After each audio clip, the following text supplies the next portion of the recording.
ಕೋಪಭೀಯ ಭವಾಂಧಕಾರಕ್ಕೆ ದೀಪವಟ್ಟಿಗೆ ಸಕಲ ಸುಖ ಸದನೋ ಪರಿಗ್ರಹವೆನಿಸುತ್ತಿಪ್ಪುದು ಹರಿಕಥಾಮೃತವು. ಗೋಪತಿ ಜಗನ್ನಾಥ ವಿಠ್ಠಲ ಸಮೀಪದಲ್ಲಿ ನೆಲೆಸಿದ್ದು ಭಕ್ತರ ಆಪವರ್ಗರ ಮಾಡುವನು ಮಹಾ ದುಃಖ ಭವದಿಂದ. ಅಚ್ಯುತೋ ಯೋ ಗುಣೈರ್ನಿತ್ಯಮೇವಾಖಿಲೈ ಪ್ರಚ್ಯುತೋ ಶೇಷದೋಷೈ ಸದಾ ಪೂರ್ತಿತ ಉಚ್ಯತೆ ಸರ್ವವೇದೋರುವಾದೈರಜ ಸ್ವಚ್ಛಿತೋ ಬ್ರಹ್ಮರುದ್ರೇಂದ್ರ ಪೂರ್ವೈ ಸದಾ. ದಾಸವರ್ಯಂ ದಯಾಯುಕ್ತಂ ದೂರೀಕೃತ ದುರಾಶಿಷಂ ಹರಿಕಥಾಮೃತಸಾರ ವಕ್ತಾರಂ ಜಗನ್ನಾಥ ಗುರುಂ ಭಜೆ. ಶ್ರೀ ಹರಿಕಥಾಮೃತಸಾರ ಬಿಂಬೋಪಾಸನಾ ಸಂಧಿ ಪದ್ಯ 31. ಗೋಪಭೀಯ ಭವಾಂಧಕಾರಕ್ಕೆ ದೀಪವದಗೆ ಸಕಲ ಸುಖ ಎಂಬ ಈ ಪದ್ಯದಲ್ಲಿ ಶ್ರೀ ಜಗನ್ನಾಥದಾಸಾರ್ಯರು ಶ್ರೀ ಪರಮಾತ್ಮನ ಮಹಾಮಹಿಮೆಗಳನ್ನು ಮುಕ್ತ ಕಂಠದಿಂದ ಹೊಗಳುತ್ತಾ 31ನೆಯ ಈ ಅಂತ್ಯ ಪದ್ಯದಿಂದ ಬಿಂಬೋಪಾಸನಾ ಸಂಧಿಯ ವಿಷಯವನ್ನು ಉಪಸಂಹರಿಸುತ್ತಾರೆ. ಗೋಪ ಎಂದರೆ ಗೋ ಎಂದರೆ ವೇದಗಳ ಸಮೂಹ, ಪ ಎಂದರೆ ಪಾಲಿಸುವವನು, ಗಾಂಪಾತೀತಿ ಗೋಪ ಎಂಬ ಉತ್ಪತ್ತಿ ವೇದ ಪರಿಪಾಲಕನಾದ ಹಾಗೂ ಸಕಲ ವೇದ ಪ್ರತಿಪಾದ್ಯನಾದ ಶ್ರೀ ಪರಮಾತ್ಮನಿಗೆ ಗೋಪ ಎಂದು ಹೆಸರು. ಶ್ರೀ ಲಕ್ಷ್ಮೀದೇವಿಯು ವೇದಾಭಿಮಾನಿಯು, ಲಕ್ಷ್ಮಿಗೆ ಪತಿಯಾಗಿ ನಿಯಾಮಕನಾಗಿರುವುದರಿಂದ ಗೋಪ ಎಂಬ ನಾಮ. ಇದು ಸಾಂಕೇತ. ಗೋ ಎಂದರೆ ಗೋವುಗಳು ಎಂದರ್ಥ. ಗೋಪಾಲಕನಾದ ಶ್ರೀಕೃಷ್ಣನೇ ಗೋಪನಾಮಕನು. ಗೋ ಎಂದರೆ ವಿಪ್ರರು ಎಂದರ್ಥ. ಬ್ರಾಹ್ಮಣ ಪ್ರಿಯವಾದ ಬ್ರಹ್ಮಣ್ಯ ದೇವನು ಗೋಪನಾಮಕನು. ಭೀಯ ಭವಾಂಧಕಾರಕ್ಕೆ, ಭೀಯ ಅಂದರೆ ಅತ್ಯಂತ ಭೀಕರವಾದ, ಭವ ಸಂಸಾರ, ಅಂಧಕಾರ ಕಗ್ಗತ್ತಲೆ, ಕರ್ಮ ಬಂಧನ ರೂಪದಲ್ಲಿರುವ ಸಂಸಾರವು ದುಸ್ತರವಾದ ಸಾಗರವು, ಜೀವರ ಪಾಲಿಗೆ ಅತ್ಯಂತ ಭೀಕರವು. ಭವವೆಂಬ ಕತ್ತಲೆಯಲ್ಲಿ ಜೀವರು ಸಿಲುಕಿ ದಾರಿಗಾಣದೆ ಪರಿತಪಿಸುತ್ತಿದ್ದಾರೆ. ಮುಕ್ತಿ ಮಾರ್ಗ ಅವರಿಗೆ ತೋರದು.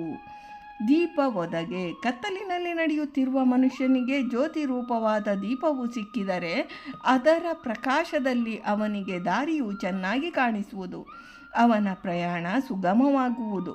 ಅಂತೆಯೇ ಜ್ಯೋತಿರ್ಮಯ ರೂಪನಾದ ಗೋಪನಾಮಕ ಶ್ರೀ ಪರಮಾತ್ಮನು ಭೀಯ ಭವಾಂಧಕಾರದಲ್ಲಿ ಸಿಲುಕಿ ಸುಮಾರ್ಗ ಕಾಣದೆ ಪರಿತಪಿಸುತ್ತಿರುವ ಜೀವರಿಗೆ ದೀಪ ಸದೃಶನು. ಜ್ಞಾನಾನಂದಮಯವಾದ ಜ್ಞಾನ ಸ್ವರೂಪಿಯು ತನ್ನ ಪರಮಾನುಗ್ರಹದಿಂದ ಜೀವರನ್ನು ಭವಾಂಧಕಾರದಿಂದ ಪಾರು ಮಾಡಿ ಮುಕ್ತಿ ಮಾರ್ಗದಲ್ಲಿ ಕರೆದೊಯ್ಯುವನು, ಸದ್ಗತಿಯನ್ನು ಪಾಲಿಸುವನು. ದೀಪ ಎಂದರೆ ದೀಪಗಳ ಸಾಲು. ಒಂದೇ ದೀಪವಿದ್ದರೆ ಅಂಧಕಾರವನ್ನು ಪೂರ್ತಿಯಾಗಿ ಪರಿಹರಿಸಲಾರದು. ಅದರಿಂದ ಮಾರ್ಗದ ಪೂರ್ಣ ದರ್ಶನಕ್ಕೆ ದೀಪಗಳ ಸಾಲು ಅಗತ್ಯ. ಜ್ಯೋತಿರ್ಮಯ ಸ್ವರೂಪನಾದ ಶ್ರೀ ಪರಮಾತ್ಮನು ದೀಪಗಳ ಮಾಲಿಕೆಯ ಸದೃಶನು.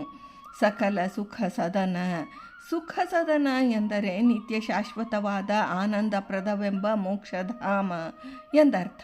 ಶ್ವೇತದ್ವೀಪ, ಅನಂತಾಸನ, ವೈಕುಂಠಗಳೆಂಬ ನಿತ್ಯಾನಂದಪ್ರದವಾದ ಮುಕ್ತಿಧಾಮಗಳು ಶ್ರೀ ಪರಮಾತ್ಮನ ಪ್ರಸಾದರೂಪವಾದ ಪ್ರಕಾಶವು ಸುಖ ಸದನಕ್ಕೆ ತೋರುವ ಕೈದೀವಟಿಗೆಯು.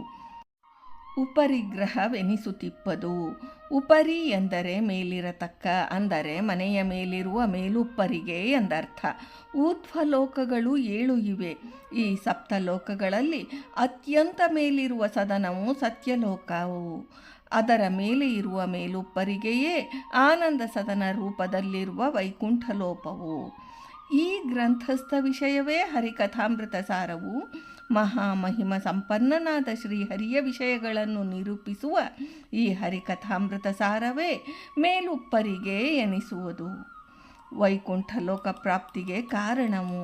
ಗ್ರಂಥಸ್ಥ ವಿಷಯವು ಮೋಕ್ಷ ಪ್ರಾಪ್ತಿಗೆ ಕಾರಣ. ಗೋಪತಿ ವೇದ ಪ್ರತಿಪಾದ್ಯನಾದ ಶ್ರೀ ಜಗನ್ನಾಥ ವಿಠ್ಠಲ ಸ್ವಾಮಿಯು ಭಕ್ತರ ಸಮೀಪದಲ್ಲಿದ್ದು ಅನವರತ ಭಕ್ತರಿಂದ ಅವಿಯೋಗಿಯಾಗಿದ್ದು ಬಿಂಬರೂಪದಿಂದ ವಿದ್ಯಮಾನನಾಗಿದ್ದು ಭಕ್ತರನ್ನು ಸಂರಕ್ಷಿಸುತ್ತಿರುವನು. ಭಕ್ತರನ ಅಪವರ್ಗ ಅರಮಾಡುವನು. ಅಪವರ್ಗ ಎಂದರೆ ಮೋಕ್ಷಸ್ಥಾನ. ಭಕ್ತರ ಸಮೀಪದಲ್ಲಿ ನೆಲೆಸಿದ್ದು ಶ್ರೀ ಪರಮಾತ್ಮನು ಭಕ್ತರನ್ನು ಅನುಗ್ರಹಿಸಿ ಮುಕ್ತಿಪ್ರದನಾಗಿದ್ದಾನೆ. ಮಹದುಃಖ ಭವದಿಂದ, ಮಹತ್ವದ ದುಃಖ ಕ್ಲೇಶಗಳೆಂಬ ಭಯದಿಂದ, ಸಂಸಾರದಿಂದ ಬಿಡುಗಡೆ ಮಾಡುವನು ಎಂದು ಶ್ರೀ ಜಗನ್ನಾಥದಾಸಾರ್ಯರು ಈ ಪದ್ಯದಲ್ಲಿ ಹೇಳಿದ್ದಾರೆ. ಭಾರತೀ ರಮಣ ಮುಖ್ಯ ಪ್ರಾಣಾಂತರ್ಗತ ಬೃಂದಾವನ ವಿಹಾರಿ ಶ್ರೀಕೃಷ್ಣಾರ್ಪಣಮಸ್ತು.